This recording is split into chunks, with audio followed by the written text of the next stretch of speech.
வணக்கம். Hitech news TV செய்திகள்.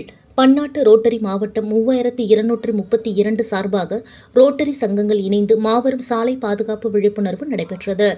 ஜனவரி 11 முதல் 17 வரை அனுசரிக்கப்படும் தேசிய சாலை பாதுகாப்பு வாரத்தை முன்னிட்டு பன்னாட்டு ரோட்டரி மாவட்டம் 3232 சார்பாக ரோட்டரி சங்கங்கள் இணைந்து மாபெரும் சாலை பாதுகாப்பு விழிப்புணர்வு நிகழ்ச்சியினை நடத்தியது.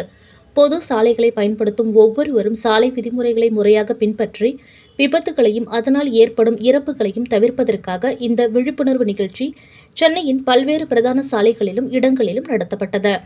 ஜனவரி 12 அன்று டிநகர் ஜீவா பூங்கா, கோயம்பேடு சென்ட்ரல் பேருந்து நிலையம் மற்றும் வேளச்சேரி பீனிக்ஸ் மார்க்கெட் சிட்டி ஆகிய இடங்களில் நடைபெற்றது. விமான பணிப்பெண்கள் போல் 8 பேர் கொண்ட குழு சாலை நிறுத்தங்களில் சாலை பாதுகாப்பு விதிமுறைகள் பற்றிய ஒளிநாடாவிற்கு ஏற்றவாறு 1 நிமிட நாடகத்தை நிகழ்த்தி காட்டினார்கள். மேலும் இந்த விழிப்புணர்வு நிகழ்வின் மற்றொரு நிகழ்வாக நடன கலைஞர்கள் தங்கள் கைகளில் விழிப்புணர்வு வழிமுறைகள் கொண்ட பதாகைகளை ஏந்தி நடனம் ஆடினர்.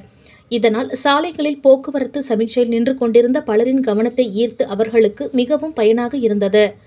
3232 ரோட்டரி மாவட்டத்தின் சமூக சேவை மேம்பாட்டு தலைவர் திரு ஏ.என். ராஜசேகரன் இந்த மாபெரும் விழிப்புணர்வு நிகழ்வு சாலைகளை பயன்படுத்தும் நபர்களுக்கும் பாதசாரிகளுக்கும் தங்கள் பொறுப்புணர்ந்து அவர்கள் கூடுதல் கவனத்துடன் வாகனங்களையும் சாலைகளையும் பயன்படுத்த உதவும் என்று கூறினார். ரோட்டரி மாவட்ட ஆளுநர் ஏ.கே.எஸ். ரொட்டேரியன் ரவிராமன் தலைமையில் சாலை பாதுகாப்பு பிரச்சாரம் நடைபெற்றது. இந்த மாபெரும் பிரச்சாரத்திற்கு மாவட்ட பப்ளிக் இமேஜ் தலைவர் ரொட்டேரியன் முத்துசாமி, சாலை பாதுகாப்பு திட்ட தலைவர் ரொட்டேரியன் எஸ். பாலாஜி மற்றும் மாவட்ட நிகழ்ச்சிகளின் ஒருங்கிணைப்பாளர் ரொட்டேரியன் ருக்மணி ஆகியோர் சிறப்பாக நடத்தினர். நிகழ்வில் பல்வேறு ரோட்டரி சங்கங்களிலிருந்து தலைவர்கள், செயலர்கள், உறுப்பினர்கள் மற்றும் மாவட்ட அதிகாரிகள் பங்கு பெற்றனர்.